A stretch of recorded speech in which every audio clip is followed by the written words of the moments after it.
Bonjour à tous. Mon ex me déteste, pourquoi? J'ai décidé de faire cette vidéo sur cette question parce que je l'ai beaucoup entendu en coaching et que je veux t'avertir sur le fait, ou du moins te réconforter sur le fait que ce n'est pas parce que ton ex aujourd'hui te donne le sentiment de te détester que ça va rester comme ça à vie. Tu as quand même tes chances de faire changer la situation, d'amener ton ex à avoir une meilleure opinion de toi, heureusement. Et si ça peut te remonter le moral, sache que dans un grand nombre de mes reconquêtes amoureuses qui aboutissent, eh bien, il y avait des ex qui, au départ, détestaient pourtant les personnes avec qui je travaillais, qui étaient justement dans cette volonté de redonner une chance à leur couple. Et pourtant, ils ont réussi à obtenir une seconde chance. Donc c'est pour ça que dans cette vidéo, je vais t'expliquer les mécaniques qui peuvent amener finalement ton ex à te donner le sentiment aujourd'hui de te détester et t'expliquer en quoi tu peux aussi te rassurer sur le fait que tu n'es pas le seul à vivre ça aujourd'hui, que ça n'empêche pas du tout que les choses s'apaisent avec le temps. Avant de commencer, sache qu'en complément de cette vidéo, justement, si tu te sens un petit peu perdu aujourd'hui, que tu n'as vraiment plus d'espoir, je t'ai laissé la possibilité d'avoir accès à un mail complètement gratuit que j'ai fait personnellement, dans lequel je te donne 5 preuves que ta rupture n'est peut-être pas définitive, justement. Avec ma pratique, avec mes années, j'ai pu me rendre compte qu'il y avait des cas de figure assez précis en fait, où il y avait plus de chances finalement de voir les ex revenir. Donc tu vas voir que je t'ai donné du coup un petit listing qui peut être sympa, qui peut compléter ce que je vais expliquer aujourd'hui et qui peut largement te redonner espoir dans ce que tu traverses. Pour ceux qui ne me connaissent pas, je suis donc Christelle Lepage, je suis spécialisée en dynamique amoureuse, experte en reconquête amoureuse. Sur cette chaîne, j'essaie de te donner un maximum de conseils qui sont testés et approuvés par l'ensemble des coachés que je suis en consultation téléphonique au quotidien pour t'amener justement à obtenir une seconde chance de ton ex. Si aujourd'hui tu es convaincu finalement que tu as encore quelque chose à vivre avec, que tu peux encore le ou la rendre heureuse, eh bien, tu as bien raison d'essayer, tenter pour n'avoir aucun regret. Et je suis là vraiment pour t'épauler dans cette démarche. Alors pourquoi aujourd'hui ton ex semble te détester ? Premièrement, à cause peut-être de la rupture qui a été tumultueuse. Il faut comprendre qu'une rupture sentimentale, même si c'est ton ex qui l'a décidé, peut être extrêmement fatigante, énergivore, même négative. Et à ce moment-là, l'ex aura tendance du coup à se braquer, à être en colère contre toi. Et donc tu vas te retrouver avec une personne qui va très mal vivre, que finalement il y a eu des tensions à l'issue de cette rupture.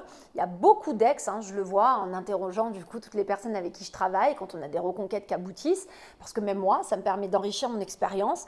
Des ex qui rapportent qu'au moment de la rupture, ils n'ont pas supporté en fait que l'autre n'accepte pas cette rupture, se battent autant pour les faire revenir en fait dès le début, parce que ça leur donnait un sentiment d'injustice, de ne pas être écoutés, de ne pas comprendre ce qu'ils avaient souffert, vécu pendant cette relation, de ne pas comprendre pourquoi aujourd'hui, justement, ils arrivaient à cette rupture et que ça les avait mis dans une colère dingue qui finalement les ont amenés à donner la sensation vraiment de détester leurs ex. Ce qu'il faut donc comprendre, c'est que tu peux avoir affaire à un ex qui aujourd'hui, à cause de cette rupture qui a été tumultueuse, parce que t'as pas dit oui tout de suite, parce que tu l'as pas laissé faire dans cette démarche, parce que tu as voulu le ou la contredire, ton ex s'est finalement vexé, là, vraiment très mal pris. C'est à ce moment-là qu'il faut comprendre qu'il faut laisser passer un peu d'eau sous les ponts, généralement après cette rupture, qu'il faut que tout le monde retrouve ses esprits pour réussir ensuite à mieux justement se retrouver. Mais dans des cas de figure comme celui-là, finalement, les moments où l'ex donne la sensation de te détester sont plus des moments passagers que des moments qui vont perdurer. Une autre raison qui peut amener ton ex à te détester ou à te donner le sentiment que vraiment ton ex aujourd'hui n'en peut plus de toi, c'est lorsque vos attentes sont en fait très différentes. En réalité, tu es confronté à quelqu'un qui a l'impression d'être allé au bout du bout. C'est souvent des personnes aussi qui peuvent déjà t'avoir parlé de vos mésententes, qui peut-être déjà dans le passé avaient envie que tu fasses certains efforts. Tu n'as malheureusement jamais vraiment compris, entendu ce qui t'était dit. Et du coup, aujourd'hui, tu as affaire à quelqu'un qui a tellement la sensation que vos valeurs sont différentes, vos personnalités se sont éloignées, ne sont plus du tout alignées, que c'est quelqu'un qui va te rejeter. D'ailleurs, si tu prends un peu de recul, tu verras qu'on est tous un peu pareils. Généralement, on a tendance à finalement rejeter les gens qui nous ressemblent vraiment pas, qui sont très opposés à nous, à nos valeurs, à nos opinions. Et c'est vrai que dans le sentimental, tu peux avoir la même chose, c'est-à-dire qu'au moment où ton ex décide de rompre, tu vas avoir affaire à quelqu'un qui est donc en colère, donne l'impression en tout cas de te détester parce que vous êtes tellement plus en phase que c'est décuplé en fait chez ton ex. et que ce manque d'alignement se fait énormément ressentir au point de donner vraiment l'illusion de te détester. Je parle d'illusion parce que là encore, c'est qu'une étape en fait. Une personne qui se sépare, même si vous n'êtes pas alignés, vous n'avez pas les mêmes valeurs, n'aura pas tendance à te détester pendant des mois. On a même des personnes qui, au fil des semaines, si toi tu sais bien agir, on a des retours avec des coachés qui nous répètent, qui nous rapportent que les ex leur témoignent qu'en effet au début c'était très en colère, mais que bon finalement aujourd'hui ils réalisent que voilà il y avait des choses qui étaient faites aussi parce que justement le coaché ne se rendait pas compte de ses erreurs, mais qu'il n'y avait pas tout à jeter à la poubelle. Donc on se rend compte que parfois avec le temps aussi, l'ex commence à dédramatiser finalement tout ce qu'il avait à reprocher, peut rester campé sur ses positions, sur le fait qu'il y a des valeurs, vous n'êtes plus alignés, que vous ne pouvez plus être ensemble, mais que c'est vrai qu'il ou elle y est allé un petit peu fort dans la rupture, ou même sur les motifs de rupture, et que non, en fait, il y avait d'autres choses qui étaient quand même très bien entre vous, qu'il n'y a pas tout, comme j'aime dire, donc jeter à la poubelle. La troisième raison aussi qui peut amener ton ex à te détester aujourd'hui, et c'est peut-être l'une des plus costauds, mine de rien, c'est la rancœur.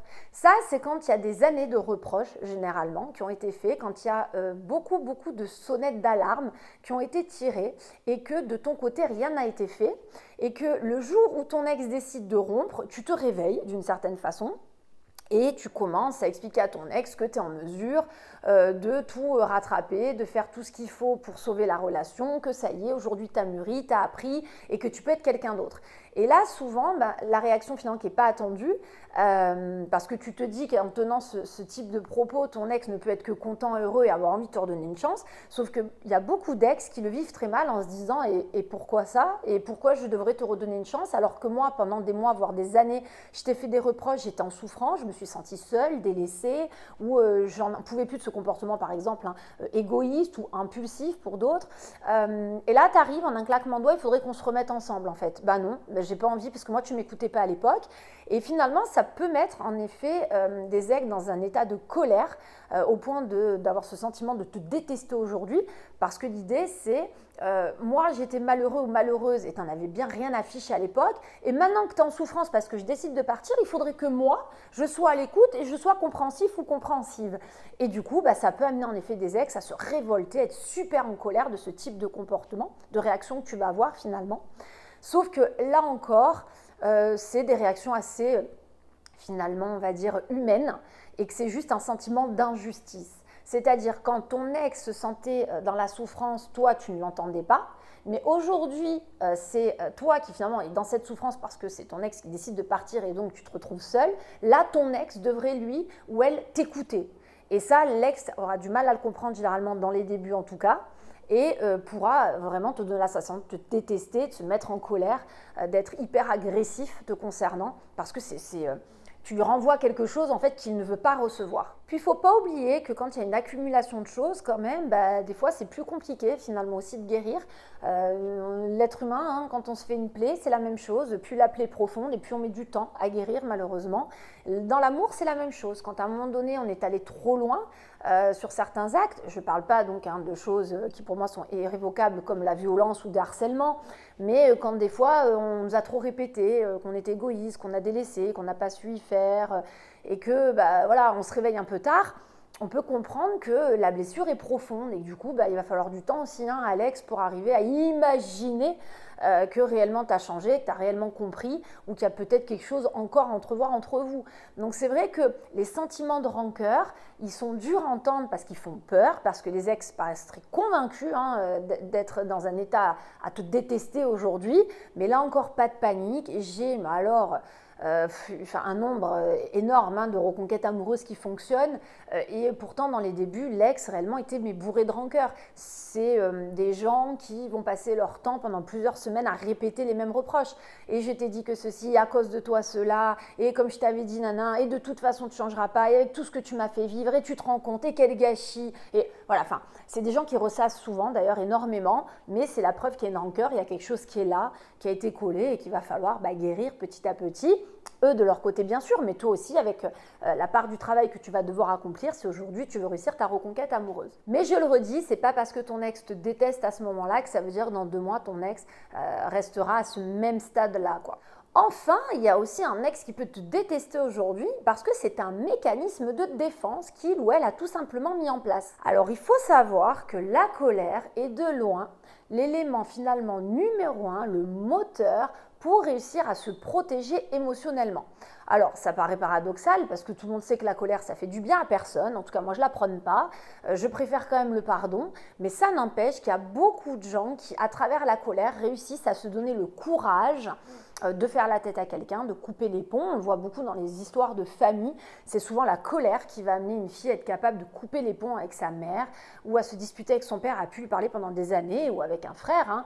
Mais on voit que vraiment, on le ressent plus. C'est vrai, ça paraît plus évident dans les liens, dans les fratries, les liens parentaux, parce que voilà, c'est un élément déclencheur qui fait que plus après on se monte la tête, plus après on se convainc de choses négatives et puis on arrive à tenir dans la durée. Donc on va voir, c'est un exemple, mais un mari qui va venir voir sa femme en lui disant, tu sais, ça fait quand même 1 an et demi que tu ne parles plus à ta mère, il y a bientôt la fête des mères, est-ce que ce ne serait pas le moment de faire un pas vers elle? Et là, on peut avoir quelqu'un qui émotionnellement sent très bien qu'il y a un manque chez sa mère ou qui est peut-être dans la culpabilité, avec une maman vieillissante par exemple, de ce qui est en train de se passer, se disant oui, j'ai coupé les ponts, et est-ce que voilà, j'ai bien fait? Mais d'un autre côté, ce côté du coup un peu rationnel qui va du coup la pousser à aller dans un mouvement de colère, avec un moteur de colère, pour continuer à perdurer quoi, dans ce sens et qui répondra au mari, écoute, non, parce que quand j'y repense avec tout ce qu'elle m'a fait, non, je ne peux pas pardonner, j'ai pas le droit, c'est horrible, rappelle-toi, et puis nanani, et puis quand j'étais petite, et puis j'ai repensé à ça, et hop, ça repart en fait. C'est simplement en fait un mécanisme de défense qui peut être mis en place parce que cette mère de famille, par exemple, sent qu'elle pourrait vaciller, par exemple, à cause d'une culpabilité, pour reparler à sa mère. D'un autre côté, elle est presque convaincue qu'il ne faudrait pas qu'elle le fasse, et du coup, pour se donner du baume au cœur de continuer dans cette démarche, de couper les ponts avec sa mère, et ben, elle va se motiver à la détester, à continuer là-dedans. Donc là, ça peut faire peur, surtout comme là, je suis en train de décrire ce mécanisme, mais heureusement, déjà, bon, dans le sentimental, ça reste quand même un peu différent. Mais ça n'empêche que, heureusement, mais comme finalement dans les liens familiaux, les réconciliations sont possibles, le pardon existe également et tu peux complètement être confronté aujourd'hui à un ex qui t'en veut parce qu'il y a ce mécanisme de colère donc, qui est mis en place pour tenir bon, pour surtout pas revenir vers toi, mais qui, avec les semaines, avec tes agissements, va être en mesure finalement de s'apaiser et de revenir sur ses positions. On a souvent par expérience, je te le fais partager, affaire dans des cas comme ça, si tu ne sais pas identifier si ton ex en est là ou pas, des personnes assez dans le contrôle, parfois piquantes même encore. Tu sens que c'est des gens qui sont sur la réserve, qui ne veulent pas trop s'ouvrir. On répond par exemple à tes messages, où il y a une façon de faire où on sent que l'ex veut vraiment garder le contrôle sur tout. On sent là que c'est des gens qui veulent vraiment se préserver au niveau des émotions en fait. Et donc là pareil, quelqu'un qui te déteste, tu vas voir c'est quelqu'un qui est piquant, des fois tu n'as rien demandé, tu vas te prendre un pic ou des fois c'est une personne qui va surréagir. Et moi je le vois dans mes coachings, quand on me confie des histoires, qu'on me demande mon avis pour avoir une analyse, c'est vrai que dès que je sens que la personne surréagit alors que mon coach n'a pas fait grand chose ou qu'il n'y avait rien d'énorme derrière dans sa démarche, je comprends que là, j'ai affaire à quelqu'un qui est en train de vouloir volontairement, du coup, détester son ex pour vraiment garder le contrôle de la situation et surtout ne pas faiblir. Et c'est intéressant parce que dis-toi qu'une personne qui fait ça aussi, c'est la preuve qu'elle est quand même à fleur de peau émotionnellement. Demain, si tu es convaincu que tu n'as plus rien à faire avec ton ex et que tu es en paix avec cette décision et que tu crains plus cette personne, logiquement, tu n'as pas besoin de chercher à la détester, quoi. C'est l'inverse, souvent. On arrive plus facilement à pardonner les gens dont on s'en fiche. C'est triste, mais c'est vrai. Et voilà, et on passe à autre chose, en fait. Il n'y a plus de rancœur, il n'y a plus de rancune. Voilà, on se check et puis tu fais ta route et je fais la mienne. Dis-toi que généralement, c'est pour ça qu'on le dit souvent, hein, finalement le contraire de la haine c'est l'amour, c'est pas complètement faux, puisque si demain tu as quelqu'un qui est encore très en colère contre toi, qui a toujours besoin de te piquer alors que tu demandes quasiment plus rien, tu as affaire à quelqu'un qui n'est pas complètement aligné finalement avec ses émotions, parce que la logique c'est que cette personne ne te calcule plus, soit pas piquante en tout cas dans ta façon de répondre, soit même plus en colère limite, et ça pèse. Elle a décidé de se séparer, elle a décidé de changer de cap, cette personne devrait être en paix du coup et pas chercher finalement à te faire des reproches ou même à t'agresser quand tu vas rentrer en contact. Donc là encore, c'est pour te rassurer un petit peu sur le cheminement et te dire que c'est pas parce que ça se passe comme ça aujourd'hui que ça peut pas s'améliorer, heureusement, dans les semaines qui arrivent en fonction de ce que toi tu vas faire aussi en parallèle. Je te rappelle qu'en complément de cette vidéo, je t'ai laissé la possibilité d'avoir accès à un mail que j'ai fait personnellement dans lequel je te donne 5 preuves que ta rupture n'est peut-être pas définitive. Pourquoi? Il y a des cas assez différents d'autres qui ont plus de chances que d'autres d'avoir des retours finalement d'ex. Donc je les évoque dans ce mail. Très simple pour y accéder, tu vas en dessous de la description de cette vidéo, le lien apparaît, il suffit de cliquer dessus. Si le thème de cette vidéo t'a plu, que tu veux d'autres sujets comme celui-là que je traite sur cette chaîne, pense alors au petit like d'encouragement. Également à t'abonner à la chaîne si ce n'est pas déjà fait. En cliquant sur la cloche des notifications, tu seras averti comme ça à chaque nouvelle sortie de vidéo pour ne louper aucune astuce à venir. Et en attendant, moi je te dis à très bientôt.